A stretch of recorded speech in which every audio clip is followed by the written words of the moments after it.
all know that you can't believe everything you read, but at the same time, most journalists do try their level best to get the facts straight. It requires checking and, wherever possible, a first-hand account of what's happening.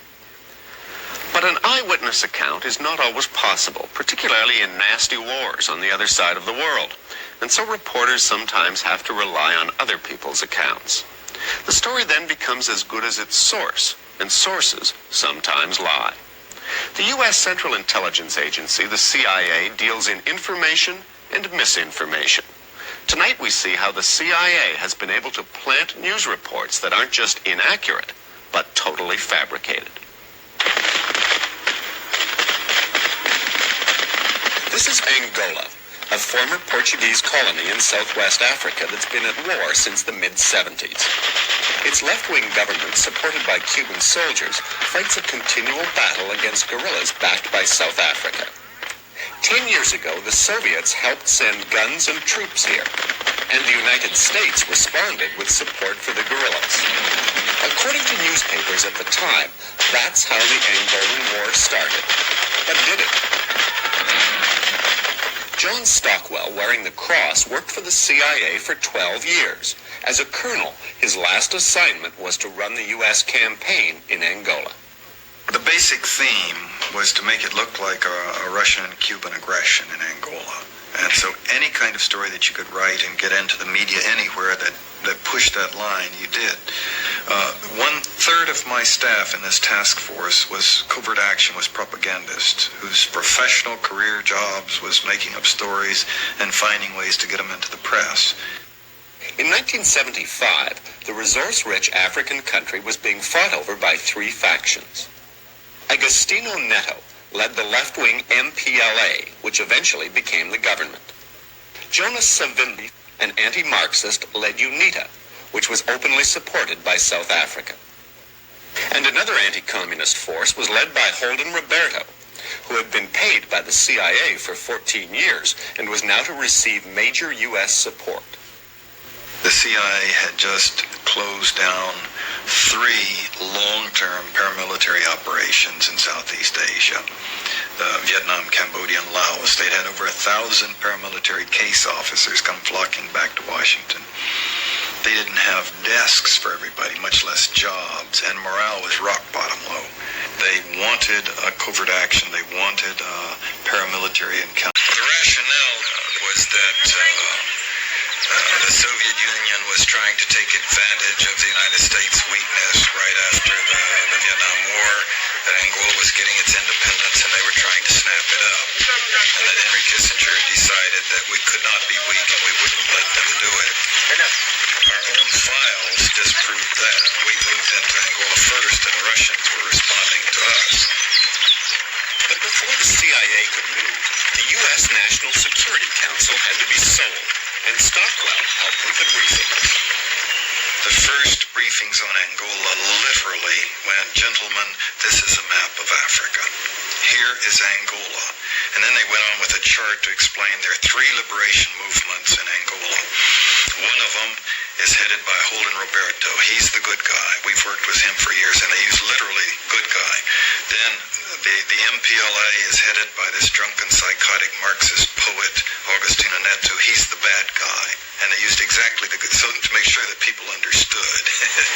Once the National Security Council had given its blessing, Stockwell and the CIA cranked up their propaganda machine, and the newspapers around the world became unwitting accomplices in the campaign. From the CIA's headquarters, Stockwell sent his propagandists to Britain, Portugal, Zambia, and Zaire. Far from the battlefield in Angola, they wrote news releases for the 2 Western-backed factions, and these were fed into the ticker tapes of the Western media. Stockwell's CIA man also wined and dined Western journalists and gave them personal briefings. His man in Zambia was particularly enthusiastic. He ran a story that the city of Malanje had been captured by the UNITA forces, and in doing so it captured 20 Russian advisors. And they thought this would show that Russians were running the thing in Angola. There weren't Russian advisors. It wasn't a factor, and we knew that. But the story did well. The Toronto Star, like many newspapers, picked it up from Reuters news agency. It was was also carried in the Montreal Gazette and in the Vancouver Sun. I remember reporting that very clearly. Fred Berglund was the Reuters reporter who filed the story from Zambia. Years later, I discovered that a little CIA misinformation expert had sat in the U.S. Embassy in Lusaka and had composed that communique, and it bore absolutely no relationship at all to truth. You've got to remember, at that stage, during a war, you're working under incredible pressure. I worked for 4 months without a day off for 16 hours a day.